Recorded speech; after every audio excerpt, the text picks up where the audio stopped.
ไหลแตกโจนปั่นฝนลังลุงเทียมอกสิเทียทลายหากจังทรงเสียงดอกคือเขา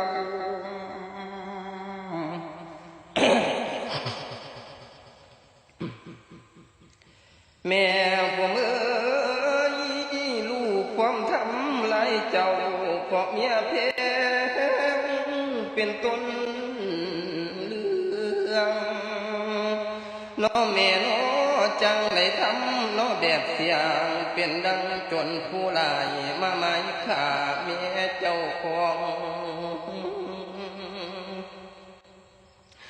ตีปันใดเมียก็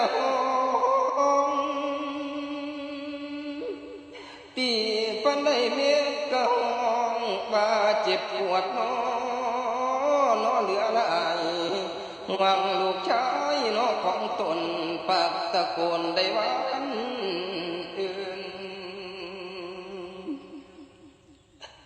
ว่าแม่เอ้ยแม่นั่นว่าให้ลูกหนีไปเถินโจรผู้ร้ายความขาแม่ลูกแม่เอ้ยแม่กะเฒ่าแม่กะแก่ให้แม่ตายสาทลาหีบหนีทนจากหมู่โจร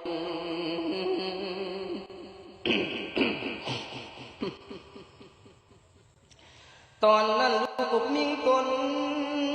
ตอนนั้นลูกมิ่งตนสำนึกน้อบาปกรรมที่ได้ทำกับมารดาเลือดกระเด็นกระเซ็นปงยากขอบหลวงอีนางใบยิ่งจะลายเลื่อนคำกล่าวแม่ผมเอ้ยตอนไปเว้าไปเจ้า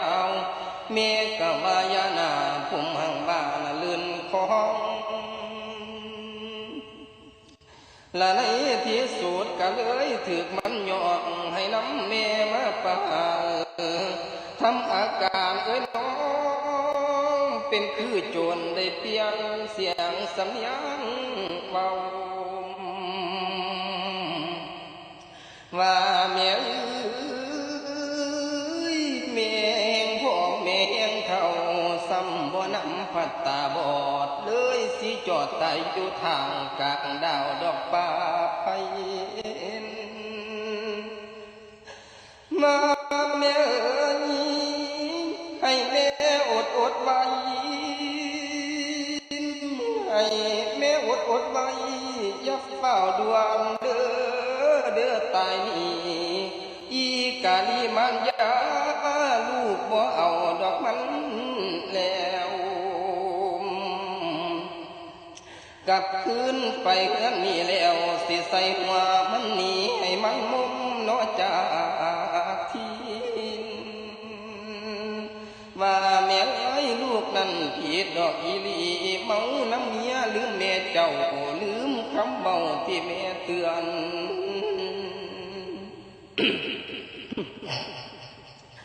น้ำตาเลือนย้อยน้ำตาเลือนย้อยเอามือฟาดกลางสวงอูสิตกนาลกจากกีกันมานอนอีกาลีจินจิกนาทำมันยาเว้าอดอ้อยอดเสาะสำอ้อยจน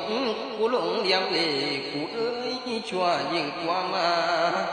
แม่นสิเปลี่ยนดอกกำพาพ่อบ่อยู่ยังน้ำแม่ก็ทำเพียนมาจนเติบกายได้ปลายลาง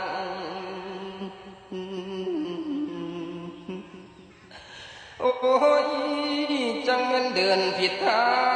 งจังแม่นย่างเนาะผิดเส้นสร้างแต่กรรมเฮ็ดแต่เวียนตั้งหลายครั้งเนาะหลายเทื่อโอ้ยจังแม่นขิวจังแม่นเบื่อนายตนเองกระโดหอมสร้างตีขาแม่เจ้า